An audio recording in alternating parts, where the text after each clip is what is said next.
Hi friends, అందరికీ నమస్కారం. అంజలి కథలకి స్వాగతం. ఈరోజు చందమామ కథలోని బేతాళ కథ పేరు నిదర్శనం. పట్టు వదలని విక్రమార్కుడు చెట్టు వద్దకు తిరిగి వెళ్ళి చెట్టుపై నుంచి శవాన్ని దించి భుజాన వేసుకుని ఎప్పటిలాగే మౌనంగా శ్మశానం కేసి నడవసాగాడు. అప్పుడు శవంలోని బేతాళుడు, రాజా, నిన్ను ఇంత కఠినమైన శ్రమతో కూడిన కార్యానికి పురిగొల్పినవాడు ఏ గురువో భక్తుడో యోగి లాంటివాడో అయి ఉంటాడని నాకు అనుమానం కలుగుతున్నది. ఎందుకంటే అలాంటి వాళ్ళు తమ వాక్చాతుర్యంతో ఎంతటి తెలివిమంతుడినైనా అపమార్గం పట్టించగలరు. అలాంటి వారి వల్ల అతి తీవ్రమైన పరీక్షకు గురిచేయబడిన పూర్ణచంద్రుడు అనే అతడి కథ చెబుతాను. శ్రమ తెలియకుండా విను అంటూ ఇలా చెప్పసాగాడు. రామచంద్రాపురంలో పూర్ణచంద్రుడికి దేవుడంటే బొత్తిగా నమ్మకం లేదు. ఒకసారి ఆ ఊరికి ఒక యోగి వచ్చి దైవభక్తి వలన కలిగే ప్రయోజనాలని గురించి బోధనలు చేశాడు. పూర్ణచంద్రుడు యోగిని ఒకనాడు ఏకాంతంగా కలుసుకొని, స్వామి, మీరు పదే పదే దైవభక్తి గురించి చెబుతున్నారు. అసలు దేవుడున్నాడనటానికి నిదర్శనమేమిటి అని అడిగాడు. నీ చుట్టూ ఉన్న ఈ ప్రపంచమే దేవుడి ఉనికి నిదర్శనం నాయనా అన్నాడు యోగి. దేవుడు లేడనుకున్నా వీచే గాలి ఆగదు, ప్రవహించే నది ఆగిపోదు, ఎవరి జీవితాలు స్తంభించిపోవు. దేవుడున్నాడనుకునేటందుకు ప్రత్యేకమైన నిదర్శనం కావాలి. కేవలం నమ్మకం వల్ల కాక నిజంగానే దేవుడి వల్ల జరిగే విశేషం ఏదైనా ఉన్నదా అని అడిగాడు పూర్ణచంద్రుడు. యోగికి పూర్ణచంద్రుడి సందేహం అర్థమైంది. మందు రోగాన్ని నయం చేస్తుంది, అన్నం ఆకలిని తీరుస్తుంది, శాస్త్రము సృష్టి రహస్యాలను తెలుపుతుంది. ఇవన్నీ మనిషి స్వయం కృషితో తెలుసుకున్నవి. వీటికి మనిషి నమ్మకంతో ఏమాత్రమూ ప్రసక్తి లేదు. దేవుడి విషయంలో అలా కాదు. కొందరు భక్తులు నమ్మకం కొద్దీ దేవుడున్నాడంటున్నారు. సరే, ఉన్నాడనుకుంటున్నాము, అందుకు సరైన నిదర్శనం లేదు. నీకు నిదర్శనమే కదా కావాలి. నిర్మలమైన మనసుతో భగవంతుని ఏదైనా కావాలని కోరుకో, ఆ కోరిక తీరుతుంది. అప్పుడు దేవుని నమ్ముతావా అని అడిగాడు యోగి. నాకే కోరికలు లేవు. ఏమైనా కోరికలుంటే భగవంతుణ్ణి అడగను, కష్టపడి సాధించుకుంటాను అన్నాడు పూర్ణచంద్రుడు. 1 సంవత్సరం తర్వాత తిరిగి నేను ఈ ఊరికి వస్తాను. నేను చెప్పినట్లు చేసి చూడు, నీకు నిదర్శనం కనబడుతుంది అన్నాడు యోగి. యోగి వెళ్ళిపోయినా పూర్ణచంద్రుడు ఆ మాటల గురించి పట్టించుకోలేదు. యోగి తనకు ఏ విషయమూ సరిగ్గా చెప్పలేదనుకున్నాడు.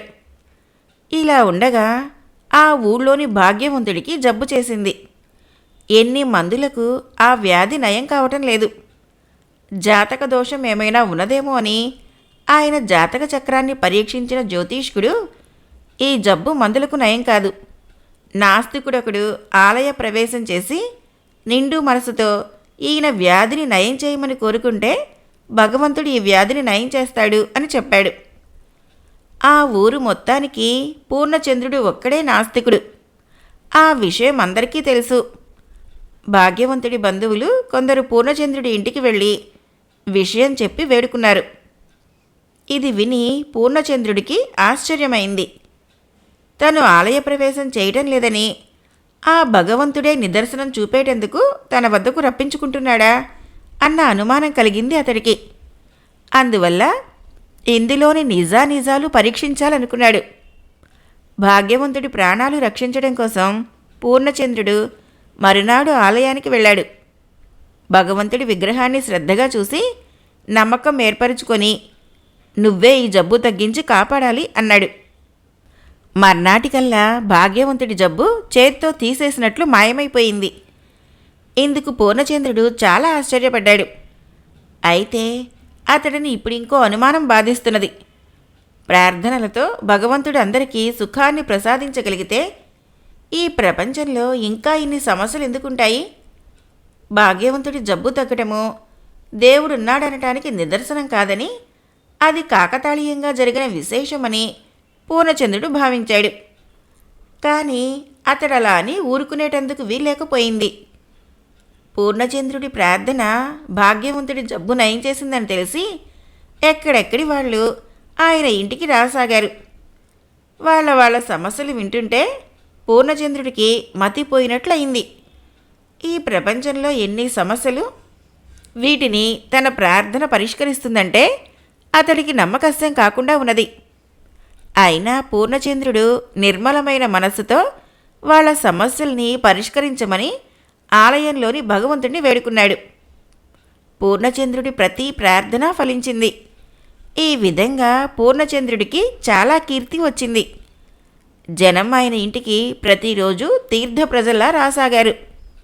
పూర్ణచంద్రుడు అందరి సమస్యలు శ్రద్ధగా వినేవాడు. సమస్య పరిష్కారం మనిషి చేతిలో లేదన్న గట్టి నమ్మకం కలిగినప్పుడే ఆయన వెళ్ళి దైవ ప్రార్థన చేసేవాడు. మిగతా వారిని మందలించి పంపించేస్తూ ఉండేవాడు.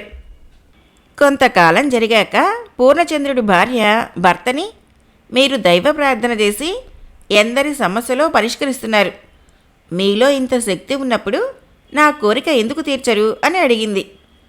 ఏమిటి నీ కోరిక అన్నాడు పూర్ణచంద్రుడు. మీరీ దేశానికి రాజు కావాలి, నేను రాణిని కావాలి అన్నది భార్య. ముందు పూర్ణచంద్రుడిది తగదనుకున్నాడు. కానీ దేవుడున్నాడనటానికి తిరుగులేని నిదర్శనం ఇప్పుడే లభిస్తుందని అతడికి తోచింది. అతడు వెంటనే ఆలయానికి వెళ్ళి, ఈ నాటికి సరిగ్గా వారం రోజుల్లో నేను ఈ దేశానికి రాజును కావాలి. ఇప్పుడున్న రాజు కంటే నేను చక్కగా ప్రజాపాలన చేస్తాను, వాళ్ళ సమస్యలన్నీ పరిష్కరిస్తాను అని ప్రార్థించాడు. తర్వాత పూర్ణచంద్రుడు తను రాజు అయినట్టే భావించాడు. అయితే వారం రోజులు గడిచాయి. అతడి ప్రార్థన ఫలించలేదు. మీరు మరీ పెద్ద కోరిక కోరారేమో, పోనీ మన సంపద పెరగాలని కోరుకోండి అన్నది పూర్ణచంద్రుడి భార్య. పూర్ణచంద్రుడు అలాగే చేశాడు. అది ఫలించలేదు. అప్పుడు అతడి భార్య, మీరు ఇతరుల కోసం ప్రార్థనలు చేసి వాళ్ళ సమస్యలు పరిష్కరిస్తున్నారు కదా, అందుకు వాళ్ళ నుంచి ఏదైనా ప్రతిఫలం కోరండి.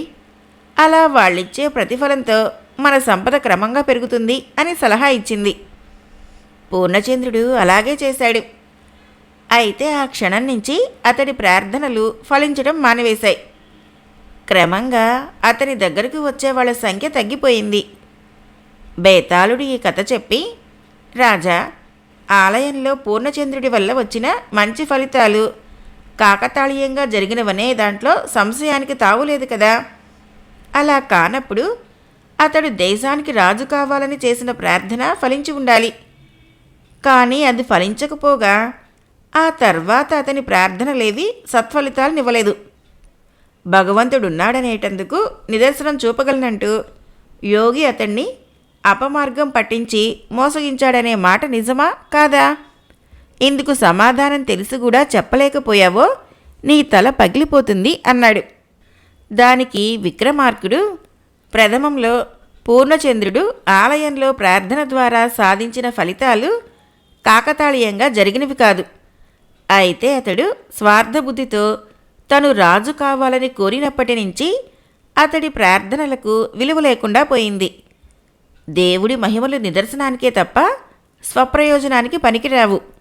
స్వార్థబుద్ధితో మసలేవాడికి భగవంతుడు సాయపడడు. నిస్వార్థ బుద్ధితో పూర్ణచంద్రుడు కోరిన కోరికలు ఫలించడమే దేవుడున్నాడనేటందుకు యోగి చూపిన నిదర్శనం. అందువల్ల యోగి పూర్ణచంద్రుణ్ణి మోసగించాడనటము సరికాదు అన్నాడు. రాజుకు ఈ విధంగా మౌనభంగం కలగగానే బేతాళుడు శవంతో సహా మాయమై తిరిగి చెట్టెక్కాడు. కథ అయిపోయింది. ఫ్రెండ్స్, మరొక కథ చెప్పుకుందాం. ఈ కథ పేరు చిక్కుముడి. దాదాపు 2 సంవత్సరాల కాలము కుదరని వ్యాధితో బాధపడి తండ్రి మరణించగానే గిరిబాబు లోకంలో ఒంటరివాడైపోయాడు. అతడు ఉన్న కొద్దిపాటి పొలాన్ని అమ్మి తండ్రి చికిత్స కోసం చేసిన అప్పులు తీర్చివేసి పట్నం వెళ్ళి ఏదైనా ఉద్యోగం సంపాదించుకోవాలని బయలుదేరాడు. దారిలో గిరిబాబు ఒక చిన్న గ్రామం దాటి కొంత దూరం వెళ్ళగానే బాట పక్కన ఒక చెట్టు నీడలో కూర్చొని ఉన్న ముసలివాడొకడు కనిపించి అతడితో, పట్నం వెళ్తున్నావా బాబు? నేను అక్కడికే వెళ్తున్నాను. బాడుగు బండి కోసం ఇక్కడ ఆగాను. నువ్వు నాతో పాటు తోడుగా వస్తే కాస్త ధీమాగా ఉంటుంది. నేను గుండె జబ్బు మనిషిని అన్నాడు. అప్పటికే చాలా దూరం నడిచి ఉండటంతో గిరిబాబుకు చాలా అలసటిగా ఉన్నది. బాడుగుబండి అనగానే అతడికి కొంత ఉత్సాహం కలిగింది. అతడు ఏదో అనబోయేటంతలో ముసలివాడు, మరోలా అనుకోకు బాబు, బాడుగుబండికి అయ్యే ఖర్చు నాదే. ఈ మధ్య గుండె జబ్బుతో పాటు ఇతరత్రా గొడవల వల్ల నాలో పిరికితనం పాలు పెరుగుతున్నది. అందుకే నిన్ను కాస్త సాయంగా వెంట రమ్మన్నాను అన్నాడు. ఇంత చెప్పాలా తాత, ఇద్దరం కలిసే వెళదాం అన్నాడు గిరిబాబు. కొంతసేపటికి అటుగా ఒక బాడుగు బండి వచ్చింది. ముసలివాడు బండివాడితో బాడుగ సంగతి మాట్లాడి గిరిబాబుతో, ఏమీ అనుకోక ఈ పక్కన ఉన్న పెట్టెను కాస్త బండిలో పెట్టు బాబు, బరువులు ఎత్తవద్దని వైద్యులు చెప్పారు అన్నాడు. ఆ సమయంలో బండివాడు కొంచెం దూరంలో కనిపించిన పచ్చగడ్డి కోసి తన ఎద్దుకు వేసేటందుకు వెళ్ళాడు. వాడు తిరిగి రాగానే గిరిబాబు పెట్టెను బండిలో పెట్టి ముసలివాడికి చెయ్యి ఆసరా ఇచ్చి బండిలో ఎక్కించాడు. బండి పట్నం పొలిమేరలు సమీపించేసరికి సూర్యాస్తమయ వేళ కావస్తున్నది. బండి పట్నం ప్రధాన వీధిలోకి రాగానే ఇద్దరు రక్షక భటులు బండిని ఆపి, ఎక్కడి నుంచి వస్తున్నారు? మీ వెంట ఉన్న సామాను సోదా చేయాలి అన్నారు. ఆ మాటలు వింటూనే ముసలివాడు వెలవెలాబోతూ, అయ్యా, నేను గుండె జబ్బు మనిషిని, వైద్యం కోసం పట్నం వచ్చాను, నన్ను త్వరగా వెళ్ళనీయండి అన్నాడు. మీ సామాను పరీక్షించడం పూర్తవగానే మీరు హాయిగా వెళ్ళొచ్చు అంటూ రక్షక భటులు బండిలో నుంచి పెట్టెను కిందకు దించి దానికి తాళం వేసి ఉండటం చూసి తాళపు చెవి ఇవ్వమని అతన్ని అడిగారు. ముసలివాడు వెంటనే, ఈ పెట్టె నాది కాదు బాబు, ఈ కుర్రాడిది అని ఆ జవాబుకు ఆశ్చర్యపోయి చూస్తున్న గిరిబాబును కోపంగా, అలా గుడ్లు మిటకరించి చూస్తావేం, తాళపు చెవి అడుగుతున్నారివ్వు అన్నాడు. తాళపు చెవి నా దగ్గర ఉండటమేమిటి అన్నాడు గిరిబాబు మరింతగా ఆశ్చర్యపోతూ. నీ పెట్టె తాళం నీ దగ్గర కాకపోతే మరెక్కడుంటుంది అన్నాడు ముసలివాడు చిరాగ్గా. అంతలో బండివాడు, ఆ తాళపు చెవేదో వారికి త్వరగా ఇవ్వండి, నేనే మిమ్మల్ని ఇక్కడి దించి తిరిగి వెళ్ళిపోవాలి అన్నాడు గిరిబాబుతో. పెట్టెను గిరిబాబు బండిలో పెట్టడం చూసిన బండివాడు ఆ పెట్టె అతడిదే అనుకున్నాడు. గిరిబాబు ఏం చెయ్యాలో తోచక దిగాలు పడిపోయాడు. రక్షక భటులు విసుక్కుంటూ పెట్టె తాళం బద్దలు కొట్టారు. పెట్టెలో చాలా పాత బట్టలున్నాయి. వాళ్ళు వాటిని తొలగించి చూడగా అడుగున ఒక మూట కనిపించింది. వాళ్ళు ఆ మూట విప్పారు. అందులో చాలా బంగారు నగలు కనిపించాయి. రక్షక భటులిద్దరూ గిరిబాబు మెడ పట్టుకొని, ఓరి ఆరితేరిన దొంగ, పాత బట్టలు అడుగున దాస్తే మాత్రం దొంగ సొత్తు దాగుతుందా? పోలవరం జమీందారు గారింటిని దోచిన ఘనుడివి నువ్వేనన్నమాట అన్నారు. గిరిబాబు గజగజ వణికిపోతూ, అయ్యా, నేను దొంగను కాను, ఈ పెట్టె నాది కాదు, ఈ ముసలాయింది, నా మాట నమ్మండి అన్నాడు. ముసలివాడు రౌద్రంగా, ఎవడివిరా నువ్వు, నా మీద దొంగతనం మోపుతావా? నా వయసు చూసైనా మర్యాదగా మాట్లాడటం నేర్చుకో అన్నాడు. ఇదంతా చూసి రక్షక భటులు ఆ ముగ్గురితో, మీలో ఎవరు నిజం చెబుతున్నారో ఎవరు అబద్ధం చెబుతున్నారో తెలియటం లేదు, అందరూ ముందు కొత్వాల్ దగ్గరికి రండి అని వాళ్ళని కొత్వాల దగ్గరకు తీసుకుపోయారు. కొత్వాలు బండివాణ్ణి బాగా ఎరుగు, అందువల్ల ఆయన వాణ్ణి వెళ్ళిపోమన్నాడు. తర్వాత ముసలివాణ్ణి గిరిబాబును ప్రశ్నించగా వాళ్ళు పూర్వంలాగే పెట్టె మాది కాదంటే మాది కాదని జవాబు ఇవ్వసాగారు. ఆయన వాళ్ళిద్దరినీ కచేరీ గదుల్లోనే ఉంచమని రక్షక భటులకు చెప్పి, ముసలాడు గిరిబాబులతో, మీలో ఒకడు ఆరితేరిన గజదొంగ, రేపు ఉదయాన్నే ఈ సంగతి తేల్చుతాను అని ఇంటికి వెళ్ళిపోయాడు. ఆ రాత్రి కొత్వాలు భోజనం చేస్తూ ఏదో దీర్ఘంగా ఆలోచిస్తూ ఉండటం గమనించిన అతడి భార్య సంగతేమిటి అని అడిగింది. కొత్వాలు జరిగింది చెప్పి, ఇంతకాలంగా ఉద్యోగం చేస్తున్నాను, ఏనాడు నేర పరిశోధనలో ఇంత చిక్కుముడి ఎదురవ్వలేదు అన్నాడు. కొత్వాలు భార్య కొంచెంసేపు ఆలోచించి, ఇది ఏదో చిక్కుముడి అన్న భ్రమతో పెద్దగా ఆలోచిస్తూ చిక్కులో పడ్డారు. ఇలా చెయ్యండి అని ఆ చేయవలసిందేమిటో భర్తకు చెప్పింది. కొత్వాలు మర్నాడు కచేరీకి వెళుతూనే గిరిబాబుని పిలిచి, మా వాళ్ళు పొరపాటున నిన్ను పట్టుకున్నారు. జమీందారు గారి ఇల్లు దోచిన దొంగ పట్టుబడినట్లు సమాచారం అందింది. నువ్వు వెళ్ళవచ్చు అని ముసలివాడి పెట్టెను గిరిబాబు చేతికి ఇవ్వబోయాడు. పెట్టెను చూస్తూనే గిరిబాబు భయపడిపోతూ, అయ్యా, ఇది నాది కాదు. ఆ ముసలాయిందని మనవి చేసుకున్నాను కదా, దీన్ని నాకు ఇస్తారెందుకు అన్నాడు. బాడుగు బండివాడి సాక్ష్యం ప్రకారం కూడా ఇది నీదే. ఎవళ్ళ సొత్తు వాళ్లకు అందచేయటం మా విధి. ఇక వెళ్ళు అన్నాడు కొత్వాలు కరుకుగా. ముందు అక్కడి నుంచి బయటపడి తర్వాత ముసలివాడికి పెట్టెను ఇవ్వవచ్చుననుకుంటూ గిరిబాబు పెట్టెతో సహా అక్కడి నుంచి బయలుదేరాడు.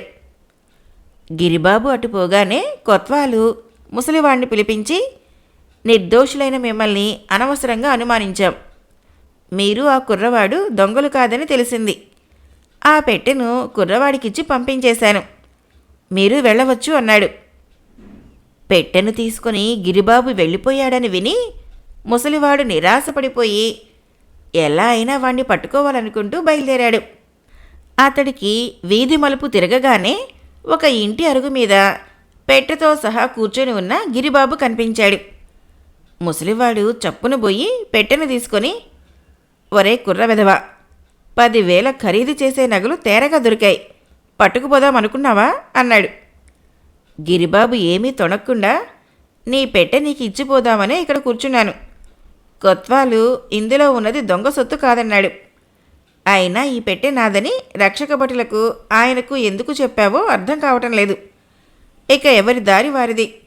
ముందు నేనెక్కడైనా చిన్న ఉద్యోగం సంపాదించుకోవాలి అంటూ అరుగు మీద నుంచి క్రిందకి దిగాడు. అంతలో వెనక నుంచి వస్తున్న కొత్వాలు ముసలివాడిని, గుండె జబ్బు తాతగారు, కాస్త ఆగండి, ఆ పెట్టెలో నగలు లేవు, ఉన్నయి పాత బట్టలు అని కేక వేసి ఆపి అతన్ని కొంచెం వెనకగా వస్తున్న రక్షక భటులకు చూపుతూ, ఈ ముసలాడు గజ దొంగ. పెట్టెలో దొరికినవి వీడు జమీందారు గారింట తస్కరించిన నగలే. వీడిని ముందు ఖైదీలో పెట్టండి అని ఆజ్ఞాపించాడు. ఇది విని గిరిబాబు నిర్ఘాంతపోయి, అసలు దొంగ దొరికాడన్నమాట. నేను నిర్దోషినని ఇప్పటికైనా తమకు పూర్తిగా నమ్మకం కలిగినందుకు సంతోషంగా ఉంది అన్నాడు. కొత్వాలు అతడి ముందుకు వచ్చి భుజం తట్టి, నీ నిర్దోషిత్వమే కాదు, నీ నిజాయితీ కూడా రుజువైంది. మా కచేరీలో ఉద్యోగం ఇస్తాను, ఇష్టమేనా అని అడిగాడు. అంతకన్నా కావాల్సిందేమున్నది, తమ దయకు చాలా కృతజ్ఞుణ్ణి అన్నాడు గిరిబాబు ఆనందంగా. కథ అయిపోయింది. ఫ్రెండ్స్, మరొక కథ చెప్పుకుందాం. ఈ కథ పేరు పిల్లులతో పరీక్ష. శ్రీపురాన్నేలే విద్యాధరుడు అనే రాజుకు సుదర్శనుడు అనే మంత్రి ఉండేవాడు. శ్రీపురము చాలా చిన్న రాజ్యం. దాని పొరుగున సైనిక బలంలో పెద్దవైన కొన్ని రాజ్యాలు ఉండేవి. అయినా మంత్రి సుదర్శనుడి కుశాగ్ర బుద్ధి, రాజతంత్రంలో నేర్పు వల్ల ఆ పెద్ద రాజ్యాలు శ్రీపురాన్ని ఆక్రమించేటందుకు ఏనాడూ ప్రయత్నించలేదు. సుదర్శనుడికి క్రమంగా వయసు పైబడి వృద్ధాప్య దశకు వచ్చాడు. ఆయన తరచూ అనారోగ్యానికి గురైతూ ఉండేవాడు. ఆస్థాన వైద్యులు ఆయనకు మంత్రి పదవి నుంచి విరమించి విశ్రాంతి తీసుకోవలసిందిగా సలహా ఇచ్చారు. ఈ సంగతి విన్న రాజు విద్యాధరుడు ఆయనతో, తమరు పదవీ విరమణ చేయటం తప్పనిసరిగా కనబడుతున్నది. పదవిలో ఉండగానే రాజ్యానికి ఒక మంత్రిని ఎన్నిక చేయవలసిందిగా కోరుతున్నాను అన్నాడు. సుదర్శనుడు అందుకు అంగీకరించి మంత్రి పదవికి అర్హులైన వారి కోసం రాజ్యంలో చాటింపు వేయించాడు. అది విన్న విద్యాధికులైన ఎందరో యువకులు రాజధానికి వచ్చి సుదర్శనుణ్ణి చూడబోయారు. ఆయన వారికి ఎన్నో పరీక్షలు పెట్టి అన్నిటిలోనూ సమాన ఉజ్జీలనిపించుకున్న 3 ఎన్నిక చేశాడు. ఇప్పుడు వారిలో ఒకరిని మంత్రి పదవిలో నియమించవలసి ఉన్నది.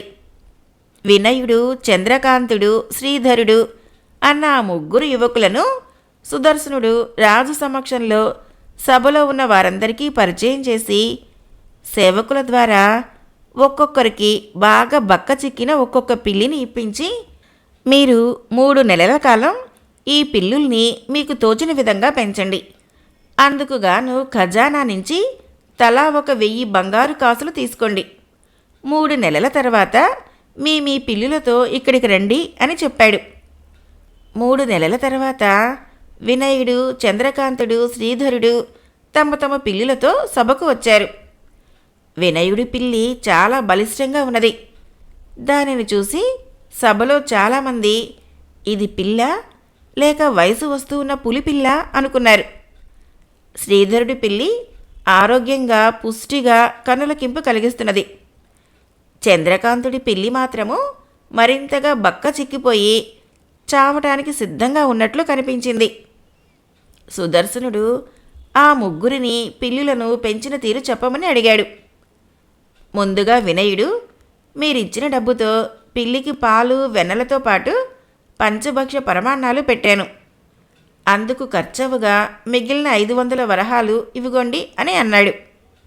తర్వాత శ్రీధరుడు, పిల్లి ప్రధానంగా మాంసాహారి గదా, అందువల్ల దాన్ని బాగా ఎలుకలు ఉన్న నా మిత్రుడి ఇంట వదిలేవాడిని.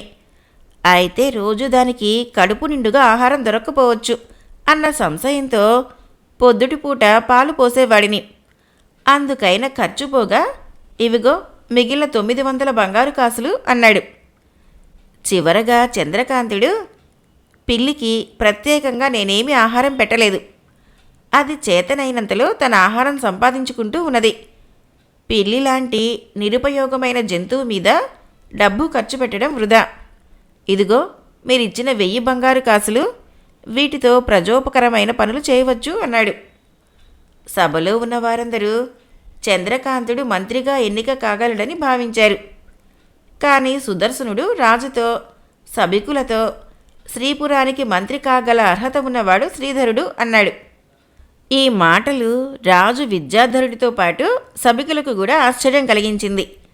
అది గ్రహించిన సుదర్శనుడు, పిల్లులను పెంచిన తీరు ఈ ముగ్గురు చెప్పగా మీరంతా విన్నారు కదా. వినయుడిలో ఇంగింత జ్ఞానం పాలు తక్కువ.